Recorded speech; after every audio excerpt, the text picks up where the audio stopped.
आप देख रहे हैं हरियाणा न्यूज 24, जहां हर खबर मिले सच के साथ। नमस्कार, स्वागत है आपका हरियाणा न्यूज 24 पे। मैं हूं मुन्ना लांबा, मेरे सहयोगी प्रिंस लांबा के साथ हम मौजूद आज हांसी में, और हमारे साथ एक खास मेहमान उपस्थित हैं। हुड्डा के बड़े खासम खास हैं, दीपेंद्र के बड़े खासम खास हैं, और हम बताते चले आज भी बड़े खास हैं। कांग्रेस के और हुड्डा के बड़े गुणगान करते हैं, लेकिन इसके साथ साथ वो योगेंद्र योगी कांग्रेस से हैं, हांसी से हैं, और बहुत ही सुलझे हुए व्यक्ति हैं, और हरियाणा केस कला आयोग कौशल विकास बोर्ड के चेयरमैन थे कांग्रेस शासनकाल में।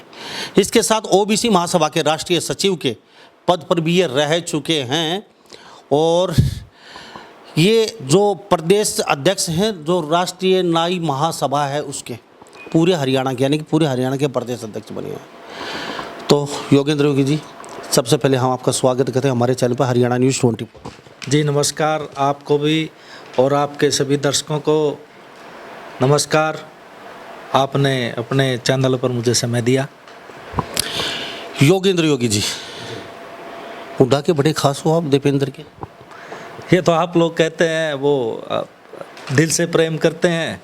हुड्डा साहब भी पूरा परिवार की तरह मानता है। खास इसलिए है कि शासन काल था जब आपके कांग्रेस का, उसमें आप ये कौशल विकास चेयरमैन रह चुके हैं। तो कितना समय मिला चेयरमैन का? देखो, चेयरमैन का तो कम समय मिला, लेकिन मैं सबसे बड़ी बात ये मानता हूँ कि एक बोर्ड का गठन करना एक समाज के उत्थान के लिए, और उस बोर्ड का पहला चेयरमैन मेरे को बनाना, ये मेरे प्रति उनका आशीर्वाद भी था, प्यार भी था। कौन से बोर्ड का? हरियाणा केस कला एवं कौशल विकास बोर्ड। केस कला बोले तो? केस कला बोले तो देखिए, जिस प्रकार आपने बताया कि मैं प्रदेश अध्यक्ष भी हूँ राष्ट्रीय नाई महासभा का, आज जो सैन समाज है, नाई समाज है, आज उसके हालात जो है वो बड़ी दरिद्र हालात हैं।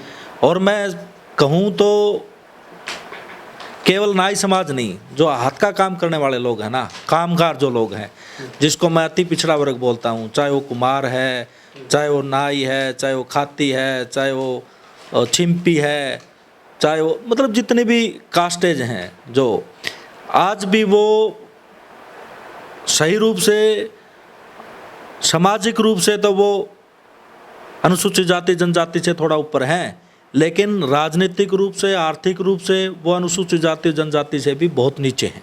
योगेंद्र योगी जी, कमी किसकी है? कमी सत्ता में जो लोग रहे उन्हीं की कमी रही। आपकी तो सत्ता ही है। अभी बीजेपी 8 साल सत्ता में आ गई, अब आप इनकी कमी निकालने लगे। अरे साहब, आपकी सरकार रही है 70 साल तक, देश पे आपने राज किया है। हरियाणा में आपका राज रहा है, या चौटाला का राज रहा है, या बंशीलाल का रहा है, या भजालाल का रहा है। राज तो फिर भी घूम फिरा के कांग्रेस का कहीं ना कहीं उसमें हाथ रहता था। अब आप इस पर ठीक रहा फोड़ रहे हो, बीजेपी पे आके सीधा ही अभी सत्ता में है। तो सत्ता में आपको बड़ा पद दे रखा था, आपकी भी लाल बत्ती थी, उसमें घूमते थे आप, आपके आगे पीछे बॉडीगार्ड होते, तो आपने कौन सा तीर मार दिया? देखिए, जो मैं आपको बताना चाहता हूँ, ये बात सही है कि अगर आज बीजेपी है तो वो पिछड़ा वर्ग के कारण है सत्ता में, और अगर आज कांग्रेस बाहर है तो वो पिछड़ा वर्ग के वोट ना मिलने के कारण है। क्योंकि ये कहा गया है कि पिछड़ा वर्ग जो है वो कांग्रेस का परंपरागत वोट बैंक था, लेकिन जब कांग्रेस से दूरियां बनाई तो बीजेपी को सत्ता मिलाई। लेकिन जो मैं कहना चाहता हूँ कि जो आस थी, जो उम्मीद पिछड़ा वर्ग को भाजपा से थी, यहाँ पे भी पूरी नहीं हो पा रही। सबसे पहले तो मैं आपको बताना चाहता हूँ, भाजपा ने कुठारा का जो इनके अधिकारों को कैंची चलाने का जो काम किया, क्रिमिलेयर के 2017 में इन्होंने एक क्रिमिलेयर का नोटिफिकेशन जारी किया, और उस क्रिमिलेयर में क्या है कि एक चपरासी का बच्चा, एक क्लर्क का बच्चा भी आरक्षण का लाभ नहीं ले सकता। और सबसे बड़ी बात यह है, क्रिमिलेयर का कई बार हम कह देते हैं कि 8 लाख से 6 लाख की आग, वो तो गरीब लोगों के लिए वो है। लेकिन मैं बताना चाहता हूँ कि एक तरफ नरेंद्र मोदी कहते हैं कि हम क्रिमिलेयर की जो 8 लाख रुपए की है उसको हम 12 लाख रुपए करेंगे, लेकिन पूरे देश से अलग हमारे माननीय मुख्यमंत्री मनोहर लाल खट्टर जी यहाँ 8 लाख को घटाकर 6 लाख कर दिया और डेफिनेशन ही चेंज कर दी जो इंदिरा साहनी का जो फैसला है उसके अनुसार जो क्रीमी की बनती है वो ये था कि 8 लाख रुपए जिसकी आय है उसमें कृषि और नौकरी की इनकम सम्मिलित नहीं है। लेकिन हरियाणा में जो नोटिफिकेशन जारी कर दिया उसमें कृषि की जो आय होती है उसके साथ नौकरी की आय और उसके साथ जो प्रॉपर्टी आपकी है, मान लिया आपकी 1 करोड़ रुपए की प्रॉपर्टी है, मान लिया आपका किसी रोड के नज़दीक कोई 1 एकड़ ज़मीन है, 1 एकड़ ज़मीन है तो 1 करोड़ रुपए तो उसका भी बन जाएगा, तो आपको आरक्षण का लाभ नहीं मिलेगा। तो मैं कहना चाहता हूं कि दूसरी जो संस्थाओं क्यों ना आरक्षण को खत्म ही कर दिया जाए। ये आरक्षण रूपी जो पेड़ है ये 20 रूपी बन चुका है। आम कास्ट आम बिरादरी चाहती है मुझे आरक्षण दिया जाए, क्यों ना इस पेड़ को नाश कर दिया जाए, इसको नष्ट ही कर दिया जाए। देखिए, आज देश को आज़ाद हुए 70 साल हो गए। इससे पहले सदियों से जो आप कह रहे हैं ना, ये आरक्षण केवल आर्थिक आधार पर नहीं है, ये आरक्षण सामाजिक आधार पर भी है। आप जिस समाज की हम बात करते हैं कि ये जो हम अलग अलग अगर कास्टों की बात करते हैं, आज भी इनको कहीं ना कहीं जाति के नाम पर इनका शोषण होता है। आप मानो या ना मानो, लेकिन अगर आप आंकड़े देखेंगे तो आप समझ जाएंगे कि आज भी इनका शोषण होता है। अनुसूचित जाति अनुसूचित जनजाति को तो उनको राजनीतिक आरक्षण मिल गया, अब हमारे को तो आरक्षण का लॉलीपॉप मिला हुआ है। एक किस्म के से तो 27% आरक्षण कहते हैं कि भाई ओबीसी को मिला हुआ, लेकिन मैं आपके चैनल के माध्यम से बता देना चाहता हूँ 27% आरक्षण 3rd और 4th क्लास में है, और 1st क्लास और 2nd क्लास की नौकरियों में केवल 15% आरक्षण है, और ये 15 भी चौधरी भूपेंद्र सिंह हुड्डा ने दिया है। उससे पहले 10% BCA और BCB दोनों का था। दूसरी तरफ प्रचार क्या होता है कि 27% आरक्षण मिल रहा है, उस आरक्षण का फायदा क्या होता है, किसको मिल रहा है वो आरक्षण? आपकी क्या राय है? आरक्षण रूपी जिसको जरूरत है उसको आरक्षण दिया जाए। देश में बहुत ऐसे लोग हैं उनको आरक्षण मिले और खत्म कर दे, तो इसको क्या? देखिए खत्म यानी कि आप आरक्षण के ऊपर आप राजनीति करते रहेंगे, आप वोट सेकते रहेंगे। अगर आप सही रूप से सामाजिक न्याय की बात करते हैं, अगर सामाजिक न्याय देने की तरफ अगर आप अग्रसर हैं, तो आपने सोचना होगा जो सदियों से शोषित रहे, वंचित रहे, उनको बराबर में जब तक हिस्सेदारी नहीं आती तब तक हम कामयाब नहीं हो सकते, हम इस देश का विकास नहीं कर सकते। दूसरी बात आपको मैं बताना चाहता हूँ कि आरक्षण का मतलब ये नहीं है कि भाई आर्थिक आधार पर मिल गया तो, लेकिन जो सदियों से शोषित हैं, सदियों से वंचित जो लोग रहे हैं, एक अंबानी अंडानी का बेटा जो है वो किस स्कूल में पढ़ता है, एक गरीब का बच्चा किस स्कूल में पढ़ता है, क्या उनका अंतर नहीं है? उसका लालन पालन में अंतर है, उसकी पढ़ाई में अंतर है, तो वो उसका मुकाबला कैसे हो सकता है? बड़ी बिल्डिंगों में पढ़ाई होती है, आपको पता है? बड़ी बिल्डिंगों में पढ़ाई नहीं होती है, पढ़ाई दिल से, मन से, दिमाग से। मैं बिल्कुल अब अच्छे कपड़े, अच्छी बसें, 80-80 कमरे बैठ के पढ़ाई नहीं कर सकते। लांबा साहब, मैं आपकी बात को से सहमत हूँ, लेकिन असहमत भी हूँ। असहमत ये हूँ कि जो सुविधाएं एक पूंजीपति के बच्चे को मिल सकती हैं वो एक गरीब के बच्चे को नहीं मिल सकती। उसको सरकारी स्कूलों में आज पूरे मास्टर भी नहीं है। और जो वेस्टर्न कंट्रियां हैं वहाँ तो आरक्षण नहीं है, वहाँ तो सभी बराबर समान है। तो बराबर समान जी नहीं, तो वो समान तो जब ही होंगे ना आरक्षण खत्म होगा। अब आप किसी का आरक्षण आप अपनी जाति पे लगा लीजिए, फिर आप शोषित अरे भाई, दिल में कुछ उमंग होनी चाहिए, तमन्ना होनी चाहिए करने की, और वो ही रास्ते बनाते हैं। आप आरक्षण से हौसला तोड़ रहे हैं लोगों का। मुझे आरक्षण मिल जाएगा, मेरे को पास 10% नंबर मिल सकते हैं, ये आपकी सोच हो सकती है। देखिए, आरक्षण से इस देश में एक नया विकास आया है, ऐसा नहीं है। जो लोग सदियों से वंचित थे उनको आगे बढ़ने का अवसर मिला है, ये आगे बढ़ने का अवसर देता है। आरक्षण से धकेल रहा है देश को आरक्षण, आपको नहीं। आप क्योंकि जो लोग 100% नंबर लेके अभी हम पर्सन करने लगे, तो ये हमारे साथ योगेंद्र योगी बने हुए हैं। अब थोड़ा सा हम पूछें तो सभी नेताओं की, कांग्रेस वालों की एक रटाया जवाब होता है कि आप बीजेपी की भाषा बोल रहे हैं, क्योंकि अब बीजेपी सत्ता में है। तो अगर सही पर्सन करना भी गुनाह हो चुका है, बीजेपी की भाषा बोलने लगे। योगेंद्र योगी जी कह रहे हैं जी 100% वाला घर बैठा रह जाता है और 45 वाला SP DSP लग जाता है। सब कहाँ का न्याय है? अभी ताज़ा उदाहरण बता दिया, अग्रवाल 99 पॉइंट कुछ नंबर थे, वो घर बैठे रह गए और एक 60% वाला वहाँ पे नौकरी पा गया। तो ये कहाँ का न्याय है? EWS आरक्षण मिलता है, आपको पता है, इकोनॉमिक के ऊपर आरक्षण मिल रहा है, आपको पता है इस बात का। रातों रात 10% आरक्षण दे दिया गया, लेकिन इस आरक्षण के ऊपर उंगली उठाते हैं।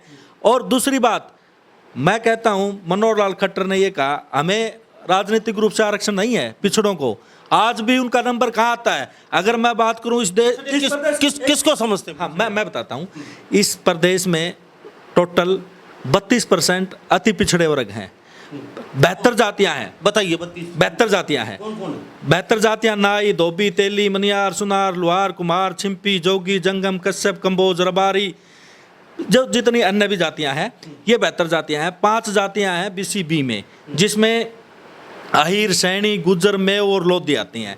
और आप ये बताओ, इस देश में जो कानून बनाने वाले लोग हैं, आप कह रहे हैं आरक्षण नहीं मिलना चाहिए, कानून बनाने वाले लोग हैं, इनकी आबादी है 32%, लेकिन कभी आपने इनके विधायक देखे हैं, कभी इनके मंत्री देखे हैं? केवल एक कुम्हार जाति को छोड़ के या कंबोज जाति को छोड़कर इनका कोई MLA मंत्री नहीं बना आज तक। लेकिन आप ये कह रहे हैं कहीं कोई सरपंच आपसी सौहार्द होता है, आपस में मिलजुल के कोई बना देते हैं सर्वसम्मति से कि भाई अब की बार तो इनको बना दो। नेता और सरपंच बनना ही लक्ष्य है बस हमारा आरक्षण। देखिए, जब तक राजनीति में भागीदारी नहीं होगी इन लोगों की, हमारी मांगे, जो हमारी जो पीड़ा है, हमारा जो दर्द है, वो हमारे लोग ही समझ सकते हैं। गरीब घर के जिस खाने के लिए अन्न नहीं है, पहनने के लिए कपड़े नहीं है, वो SP और DC लगे हैं अभी लेटेस्ट। और आप कर रहे हैं आरक्षण की बात फिर भी। अरे उन्होंने आरक्षण नहीं लिया, वो डायरेक्ट गए हैं वो सीधे, लेकिन मेहनत करके गए हैं। यहाँ बैठे हमारे साथ डॉक्टर बैठे हैं, इन्होंने कभी आरक्षण की मांग की?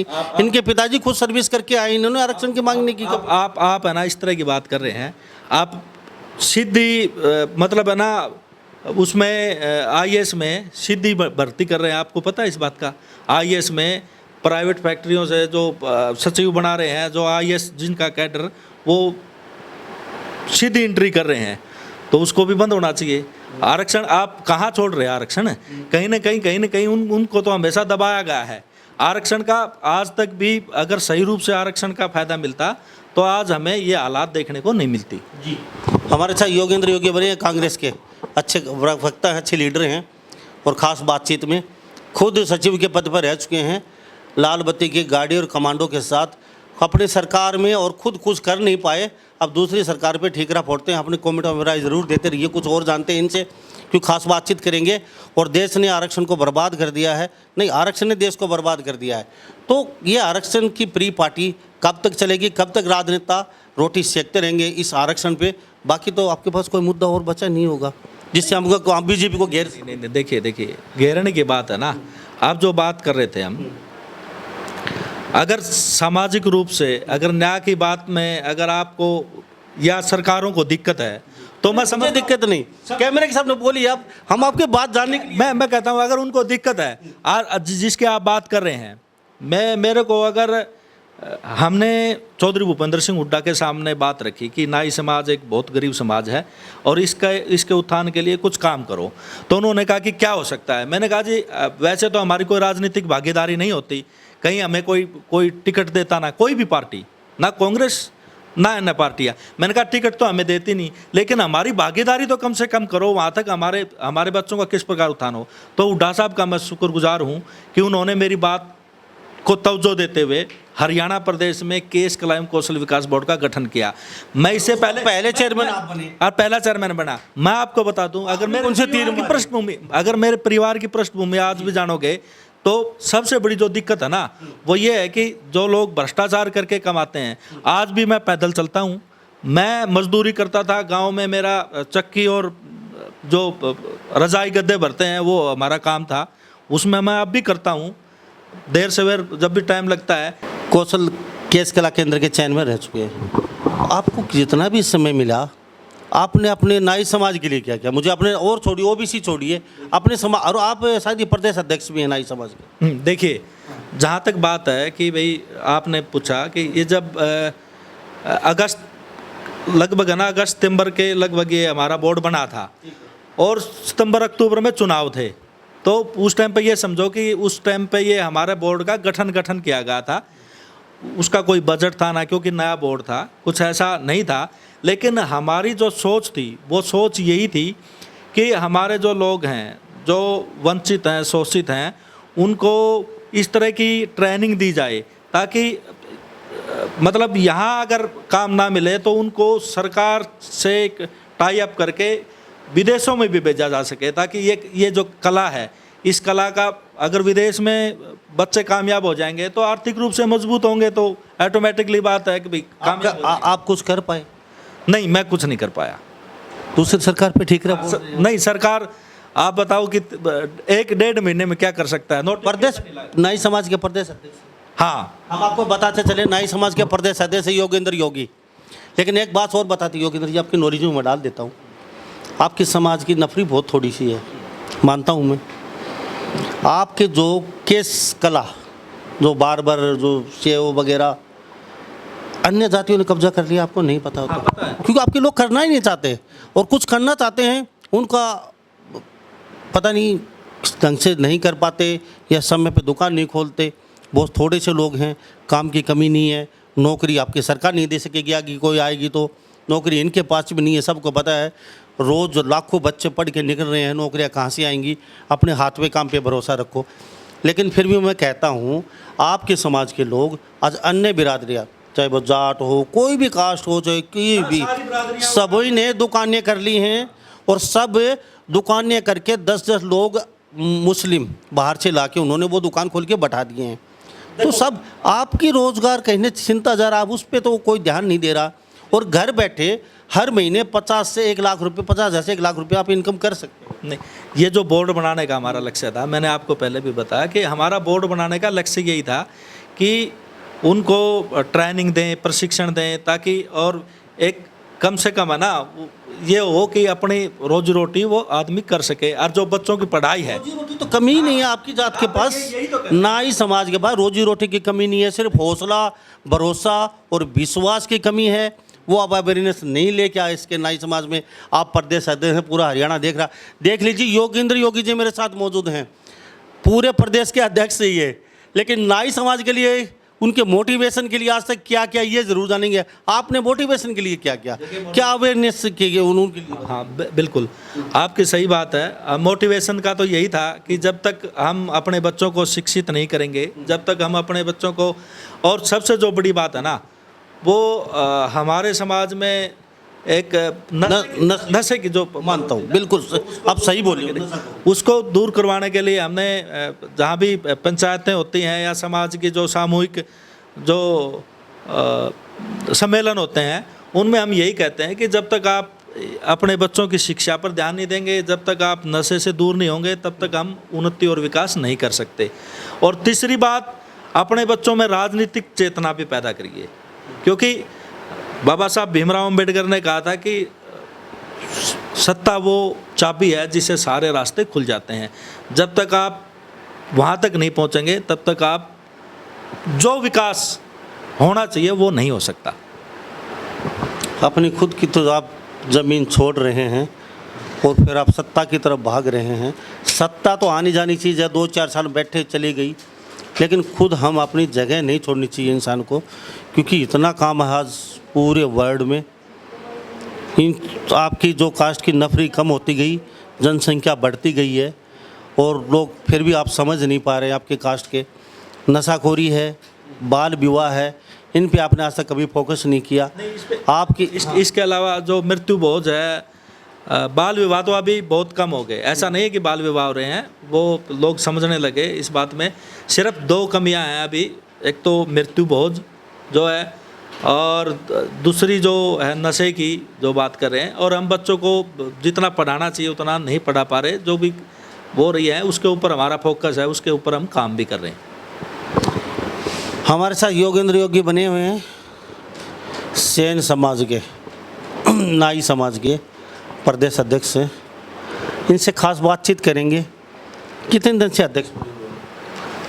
मैं अभी करीबन 6-7 महीने हुए होंगे। तो 7 महीने से पहले कौन थे? उससे पहले शायद साधु राम फौजी थे। तो कोई भी फौजी हो, आपने हर गांव में हरियाणा में जाके देखा है, आपकी कास्ट से चाहे 2 घर हो चाहे 1 घर हो, हर गांव में मिल जाएंगे, क्योंकि लोगों को भी ज़रूरत आपकी।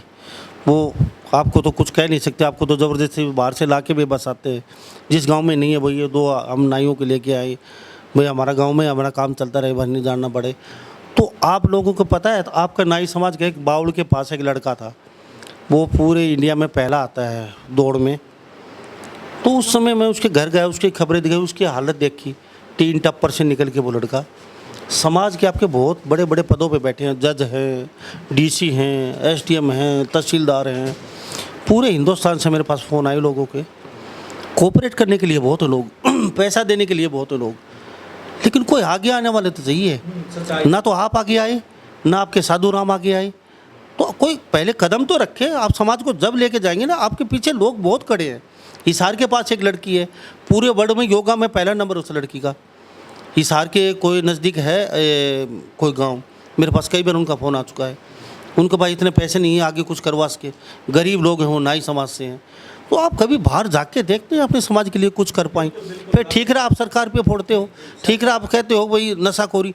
आप ऐसे लोगों को पदों पे बैठा देते हो जो समाज के लिए कुछ कर नहीं पाते, खाली फिट लगा लेते हैं, मैं अध्यक्ष हूँ, मैं राष्ट्रीय अध्यक्ष हूँ। ऐसे लोगों को चुनते क्यों हो, आप क्यों बैठाते हो सीट पे? अब यहाँ हमारे साथ डॉक्टर बैठे हैं, इनके पास पैसे की कमी नहीं है, देखिए आगे आने वाले बंदा चाहिए।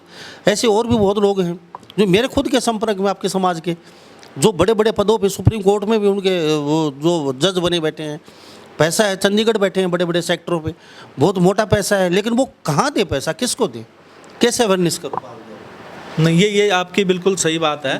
देखिए, जहाँ तक मैं अपनी बात करता हूँ, जब मैं बना तो कोरोना काल आपने देखा कि पिछले साल काफ़ी सारा कोरोना का वो दिक्कत थी, और अभी हम इसी के ऊपर वो काम कर रहे हैं, फोकस कर रहे हैं कि किस प्रकार समाज में हम एक चेतना पैदा करें, किस प्रकार शिक्षा के ऊपर काम करें, या जो जैसा आपने बताया कि जो बच्चे टैलेंटेड हैं उनको किस प्रकार से हम वो करते हैं। और ये बात आपकी सही है कि जब तक एक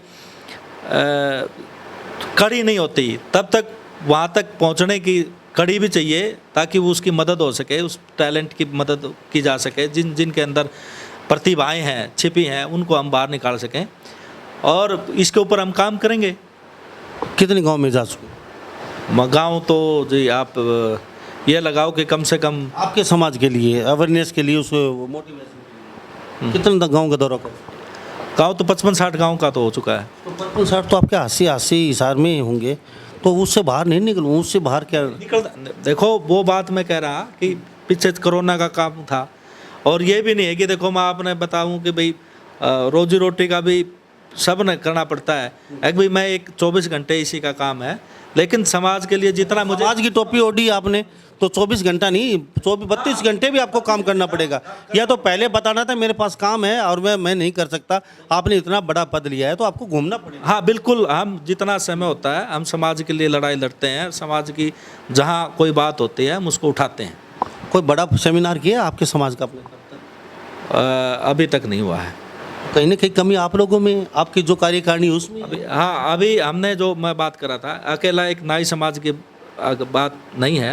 हमने अपने समाज को एक इकट्ठा कीजिए, पहले अपने घर को इकट्ठा। हमने समाज की जो आप बात करें ना, मैं ओबीसी के राष्ट्रीय सचिव होने के नाते मैं आपको बताना चाहता हूँ, हमने एक मुहिम में एक बहुत बड़ा सम्मेलन किया था, जिसमें हम बात करते हैं ना मोस्ट बैकवर्ड क्लास की, जो बेहतर जातियाँ आती हैं, बल्कि ओबीसी का ही काम था। वो ओबीसी के लिए एक बहुत बड़ा सम्मेलन मुहिम में किया था, जो एक मुहिम ओबीसी के ऊपर, जिसमें 5-7 हज़ार लोगों ने भाग लिया था। और वो सिर्फ ये लगाओ कि एक किस्म का कैडर कैंप ही था। उसमें हमने बताया कि किस प्रकार से आज हमारे हकों पर कुठाराघात हो रहा है, चाहे वो क्रिमिलेयर की बात थी। आज हो रहा है आपका? अरे सब पहले कौन से राजा थे आप? आपकी कांग्रेस ने उसके ऊपर भी तो कुठाराघात हो रहा है। जो पहले क्या था? पहला है तो मैंने कहा ना, जो था उसको भी खत्म कर रहे हैं। क्या छीन लिया आपसे, बताइए। मैं ये कह रहा कि शिक्षा छीनी, या फिर आप जेल में ठोक दिए, या फिर आपका घर से बाहर निकाल दिए, या जमीन छीन ली आपकी। ये सिर्फ राजनीतिक बातें हैं। योगेंद्र योगी जी मेरे साथ उड्डा के बड़े खास हैं। खास सुनो, नहीं खास होना एक अलग बात है, लेकिन समाज की लड़ाई लड़ना भाषा तो कांग्रेस की बोले। नहीं। आप भाषा कांग्रेस की कैसे है? मैं आपको ये बता रहा कि सबसे पहले इन्होंने आज कितनी सारी कंपनियां जो है वो निजीकरण किया जा रहा है, आप भी देख रहे हैं, ठीक है। दूसरी बात, आरक्षण के जो जो बच्चों को हमारी स्कॉलरशिप मिलती थी वो स्कॉलरशिप खत्म कर दी गई है।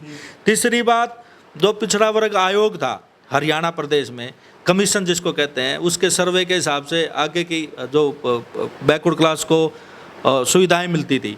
अब आप एक बात बताओ, हाँ, आज तक 3 साल बैकवर्ड क्लास को सुविधाएं मिलती थी। योगी जी, आप पढ़े लिखे हैं, इतने बड़े पद पे रह चुके कांग्रेस में, आप कब तक सुविधाओं के भरोसे जिंदा रखोगे बैकवर्ड सेल को? अरे सब कब से लॉलीपॉप देगो? आप 5 किलो, अरे 5 किलो गेहूं ले लिया, अरे 2 लीटर तेल मिल गया, अरे सब कब तक जिंदा रहेंगे? अरे लोगों को हमें सुविधा नहीं चाहिए, हमें शिक्षा, चिकित्सा नहीं है। मैं जो बात कर रहा हूँ, कौन सी छुट्टी की बात? कौन सी? मैं छात्रवृत्ति की बात कर रहा था, आप तेल पे और आटे पर चले गए। हम बात करते हैं शिक्षा की। आज हमारे बच्चों, आप ये बताओ, आज सरकारी स्कूलों की क्या हालात है? दूसरी तरफ आप कह रहे हैं कि आपको आरक्षण नहीं मिलना चाहिए, आरक्षण तो खत्म कर देना चाहिए। नहीं, किसी को नहीं। सुनो, किसी को नहीं। फिर उनका ऐसा कर देना कि आरक्षण खत्म कर रहे तो सबकी पढ़ाई एक जैसी कर दे, पता चल जाएगा किसमें टैलेंट है। उनको सारी सुविधा दे के ना आप वहाँ पे पहुँचा रहे हैं, और यहाँ पूरा स्टाफ नहीं है, हॉस्पिटल में स्टाफ नहीं, सरकारी स्कूल में स्टाफ नहीं। आप बताओ गरीब आदमी के लिए क्या है? और ये बात करते हैं सत्ता में आने वाले लोग। मैं सबके लिए कह रहा हूँ, बात अकेली कांग्रेस की नहीं है, बीजेपी की नहीं है।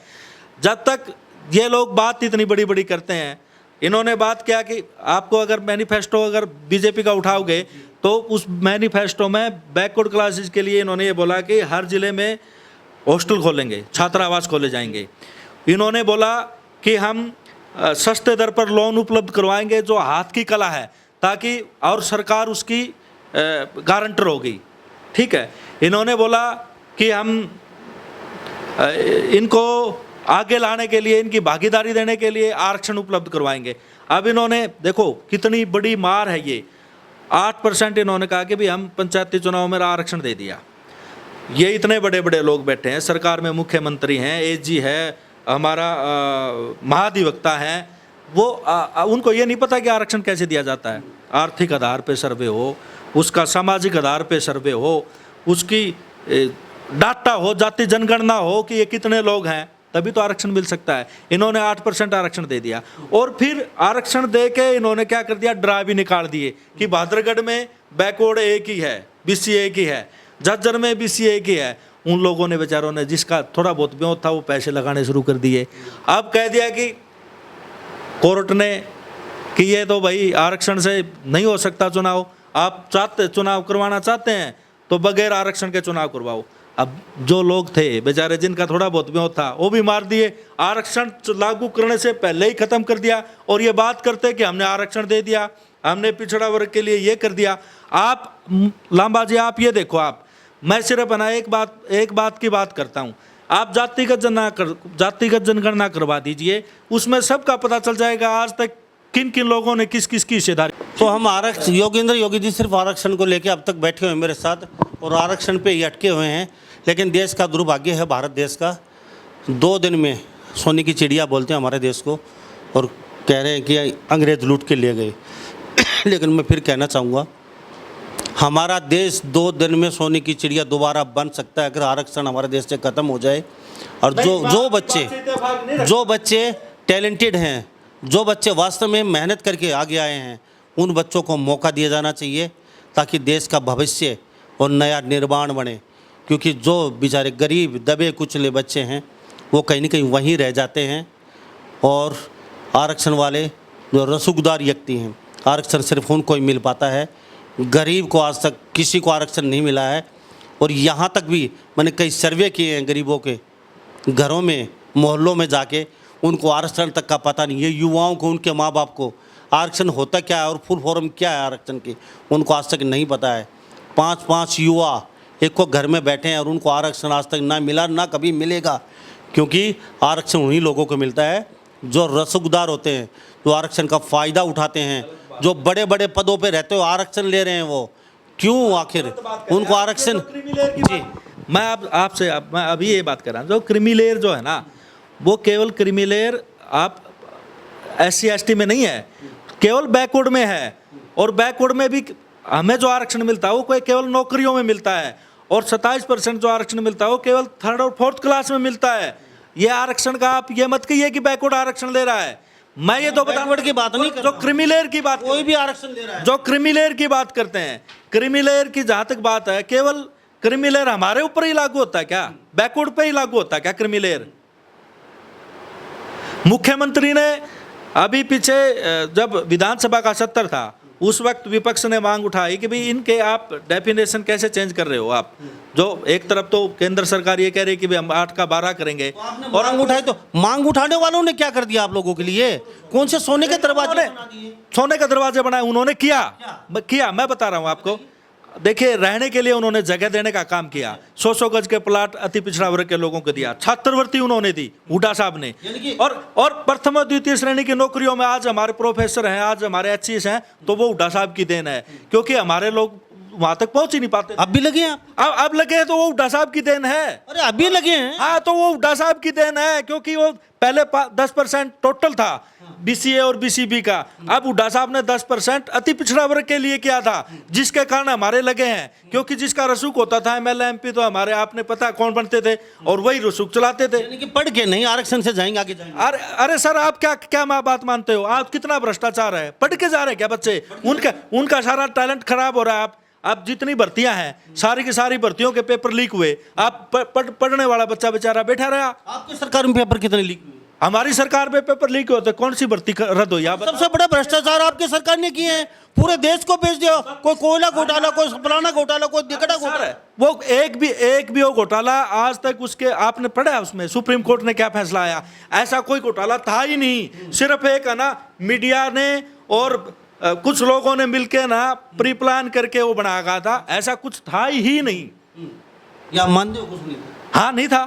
तो फिर पेट्रोल घोटाला कहाँ था? आप बताओ। अब फैसला आ चुका उसका कोर्ट का। नेताओं पे ईडी के छापे लग रहे हैं, मोटा मोटा धन मिल रहा है, घर भरे मिल रहे हैं, ये पैसा का, अरे बाहर विदेशों में। आज तक जब से बीजेपी सरकार आई है, ईडी के 3000 छापे लग चुके हैं, और जिनमें से 23 आदमी ही डिफॉल्टर पाए गए हैं। 3000 छापे मरे।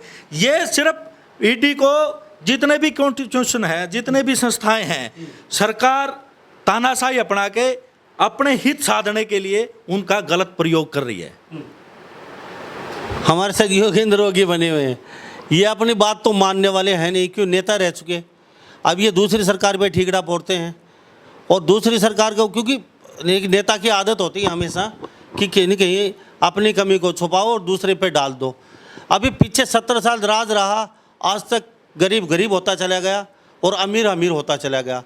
मैं इस सरकार की कोई बात नहीं करता कि बीजेपी ने कुछ ऐसा कर दिया है, लेकिन आपने पहले, मैं एक मिनट मैं आपसे पूछूंगा, आपने वो पहले कहानी वो आती थी, एक स्टोरी, हातमताई, वो परियां होती थी, वो छड़ी हाथ में रखती थी, देखी होगी आपने?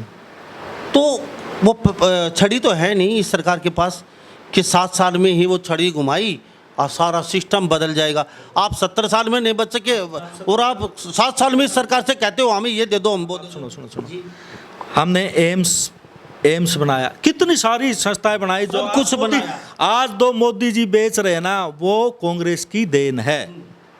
अगर आप पार्टियों की बात करते हैं तो कहाँ रहे हैं? आज उन्होंने LIC बेच दी, बेल बेच दी, रेल एयरपोर्ट बेच दिए, उन्होंने लाल किला भी बेच दिया, मतलब बेच दिया नहीं है, मतलब ठेके पे दे दिया, लाल किला भी ठेके पे दे दिया। जरूर है क्या क्यों?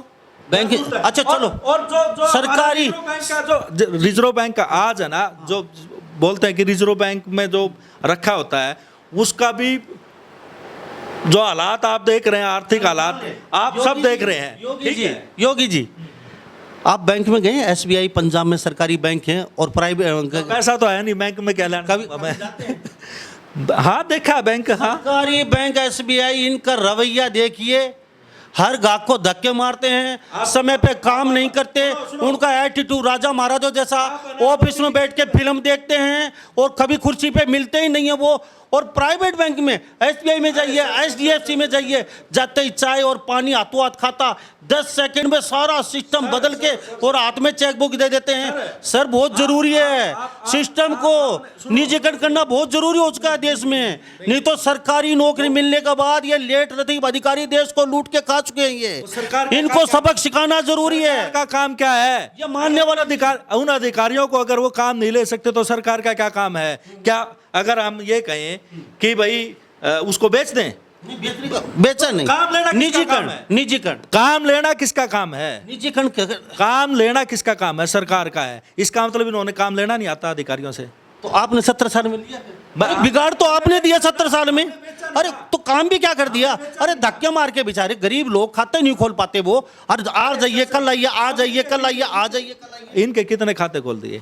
जनधन के कितने खाते हैं? कितने खातों में जीरो बैलेंस है? आप आंकड़े बैलेंस की बात नहीं, हम बैंक की विवाद। अब है ना, लोगों को दिखाने के लिए हमने इतने जनधन के खाते खोल दिए, बैंकों में ये कर दिया वो कर दिया। देखिए जी, और है ना, जहाँ तक बात है बैंक क्यों डाउन चले गए, आपके कितने सारे नीरव मोदी, चौकसी, कितने सारे, ये तो आपके, अरे आपकी सरकार, लोन आपने दिया, घर आपने दिया, इस सरकार में तो भागे हैं। ठीक है ना योगी जी, ठीक है ना, मत फोड़िए झूठा। लोन आपके सरकार में जितने पास हुए सारे कांग्रेस राज में भागे, बीजेपी में वो इन्होंने डंडा दिया भाई हमारा लोन दो, वो भाग गए। सारा सिस्टम आपके सरकार में पास हुआ है। एक दिन में 50,000 करोड़ का लोन कौन दे देगा? प्रोसेस होता है, धीरे धीरे लोन निकलवाए उन्होंने। एक दिन में 50,000 करोड़ एक बैंक से नहीं निकलवाए उन्होंने, अलग अलग बैंकों से। पता करो आप आरटीआई से, मुझे पता चल जाएगा सर, आपको पता चल जाएगा। आप सारा ठिकरा आप ऐसे नहीं कह सकते। आप वो तो क्या नाम है, इनके राज्यसभा के सांसद ही थे, अपने क्या नाम उनका, किंगफिशर वाले, ठीक है, वो भी वो वहाँ से अगर ये लेके आना चाहें तो क्या ला नहीं सकते। इन्होंने कितने साल हो गए आज राज में बैठे। एक चीज़ ये बताओ, अगर हम ज़्यादा बड़ी बात नहीं करते, हम हरियाणा की बात करते हैं। हरियाणा में हमने 10 साल का हुड्डा का शासन देखा, उसमें पावर प्लांट लगे, 4 पावर प्लांट लगे। मैं खेतड़, जाड़ली, यमुनानगर और ये आपका कौन सा ये यहाँ पे, ठीक है, 4 पावर प्लांट लगे। आपकी मेट्रो बहादुरगढ़ तक आई, आपकी मेट्रो फरीदाबाद तक गई, आपकी मेट्रो गुड़गांव तक आई, ठीक है। 27 यूनिवर्सिटियाँ बनी, 12 यूनिवर्सिटी वो बनी और 15 यूनिवर्सिटी के लगभग जो है वो डीम्ड यूनिवर्सिटियाँ बनी। आपने देखा खानपुर में यूनिवर्सिटी बनी, रोहतक में बनी, और जो भी मतलब हिसार में बनी, लाला लाजपत राय यूनिवर्सिटी के। आप है ना, खट्टर साहब के 8 साल हो गए, कोई एक नई यूनिवर्सिटी, कोई एक नया रोड, ठीक है। हमारी सरकार में पता है रैलियों के क्या नाम होते थे? रेल रोड रैली, ठीक है, बिजली रैली, ठीक है। आप चंडीगढ़ से लेके दिल्ली तक रोडों का तो जाल बिछा दिया, सरपट सड़क पे। वो कांग्रेस की देन है लंबा जी, सारी कांग्रेस की देन है। अभी हम आए हैं महेंद्रगढ़ से 35 मिनट में 100 किलोमीटर पहुंच गए, रोड अभी नया बना है। किसकी देन है? आपने बनवा, वो पहले से उसका प्रोजेक्ट में डाल रखा था, आपने बनवा दिया नहीं? ये योगी जी है, कांग्रेस के बड़े भगत आदमी, उड़ा के गाजब गाजे ये मारने वाले नहीं है। और ये हमेशा, क्योंकि कांग्रेस वालों की आदत होती है, हम तो कुछ कर नहीं पाए और दूसरे को करने नहीं देंगे, दूसरे के मामले में टांग अड़ानी है। तो हमारे साथ ये योगी जी खास बातचीत में मौजूद है। अब अपना नंबर बता दिए, आपके समाज के लोग देख रहे हैं, आपको ढूंढेंगे हर जगह। आप जो सेन समाज के लोग हैं वो खासकर सुन लीजिए, क्योंकि ओबीसी की बात खास नहीं, पहले आप अध्यक्ष हैं सेन समाज के, यानी कि नाई समाज के अध्यक्ष है पूरे हरियाणा के।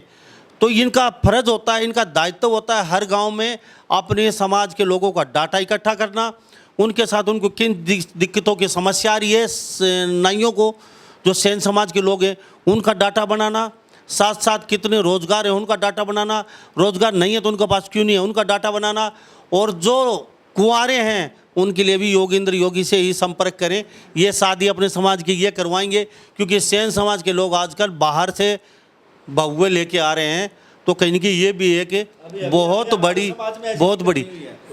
अभी हमारे समाज मैं जानता हूँ 2-4 लोगों को, तो लेकिन मैं, हाँ, तो ये अपने नंबर बताइए। सब सेन समाज के लोग सुन लीजिए, हरियाणा प्रदेश के अध्यक्ष हैं, ओबीसी के थे और केस कला केंद्र के अब भी हैं, हाँ, राष्ट्रीय सचिव ओबीसी के। अपने नंबर बता दिए सेन समाज के लोगों को। 999 17 57 901। दोबारा से रिपीट करता हूँ, 999 17 57 901, 999 17 57 901। योगेंद्र योगी। बोल के आप कैमरे में बताइए किन किन समाधान कर पाओगे? जो लोग, कोई खेलने वाला बच्चा उसके पास पैसे नहीं है और टैलेंट है उसमें भरा पड़ा है, अपने लेवल पे, वो राष्ट्रीय लेवल पे तो नहीं जा पाया, लेकिन यहाँ हरियाणा में चलो कर दिया उसने, आगे उसको ज़रूरत है, उसके लिए क्या सहयोग करेंगे? जिसको दुकान नहीं है तो क्यों नहीं है, और वो अपना हाथ का काम जानता है तो दुकान उसके करवाने क्या सहयोग करेंगे? कोई लड़की अगर पढ़ना चाहती है आगे या नौकरी में करना चाहती है, उसके क्या सहयोग करेंगे? अगर शादी में कहीं अड़चन आ रही तो क्यों आ रही है? लोगों को बताइए किन किन लोगों का कैसे समाधान? देखिए, जहाँ तक बात आप शिक्षा की है, जहाँ कोई बच्चे में टैलेंट है और वो किसी कारणवश या आर्थिक हालातों के मद्देनज़र अगर जा नहीं पाता, तो हम जो समाज के बुद्धिजीवी लोग हैं, जो आर्थिक रूप से मजबूत हैं, उनसे सहयोग करके उनकी मदद करते हैं, पहली बात। दूसरा, जहाँ तक आप बात कर रहे हैं कि कई बार हमें जो अपने बच्चों के लिए है वो सही रूप से बच्चे उनका आपस का मैच नहीं हो पाता, तो कई बार है ना संपर्कों की भी बात होती है। तो ऐसे भी हमने हमारे समाज के काफ़ी सारे लोगों ने उस पर शुरू किया है। आजकल तो इंटरनेट का ज़माना है, व्हाट्सएप पे ग्रुप भी हैं, ताकि उसमें बायोडाटा देते हैं तो मैच मिलान करते हैं, जो मिलन समारोह वगैरह भी आयोजित करते हैं। और इसके अलावा आप बात कर रहे थे जो टैलेंटेड बच्चे हैं, जो खेलों की प्रतिभा हैं या पढ़ने में है, उनके हम इसी प्रकार मदद करते हैं। जो भी आर्थिक रूप से मजबूत लोग हैं हम उनसे मदद मांग के उनका सहयोग करते हैं। वो अपने अपनी सेन समाज की ट्रस्ट बनाई हुई है? ना, अभी तक कोई ट्रस्ट नहीं है हमारा। तो पैसा कोई देगा? विदेशों में आपके समाज के बहुत लोग बैठे हैं, एनआरआई भी हैं, जो मेरे मित्र भी हैं, और वो, लेकिन बिगर ट्रस्ट के पैसा कैसे डालें? उसके ऊपर आगे अगर हम अभी विचार कर रहे हैं। हाँ, तो नंबर चलते चलते एक बार फिर बता दीजिए। सेन समाज के लोग नोट कर लीजिए, और जो लोग इस ट्रस्ट के साथ, इस संस्था के साथ जुड़ना चाहते हैं, सेन समाज के खाली, वो भी नंबर नोट कर लीजिए। आप फंड कहाँ दे सकते हैं अपने समाज को उठाने के लिए?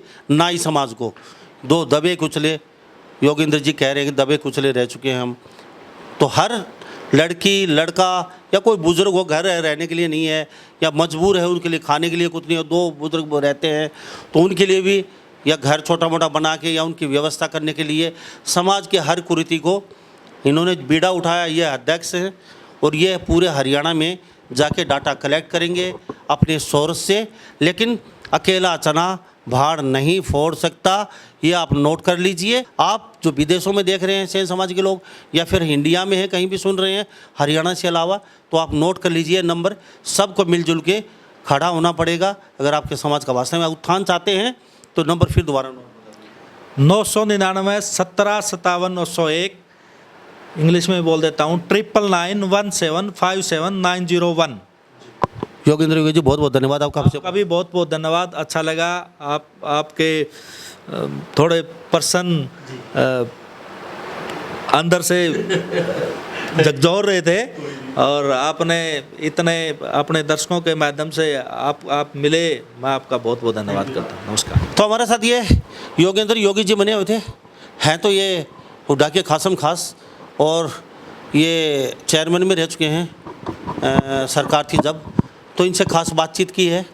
और ये नाई समाज के लिए कुछ बड़ा अपना एक एजेंडा है इनका, वो डाटा कलेक्ट भी कर रहे हैं और एक फ़ाइल भी तैयार कर रहे हैं, तो उसके हिसाब से आगे चलेंगे।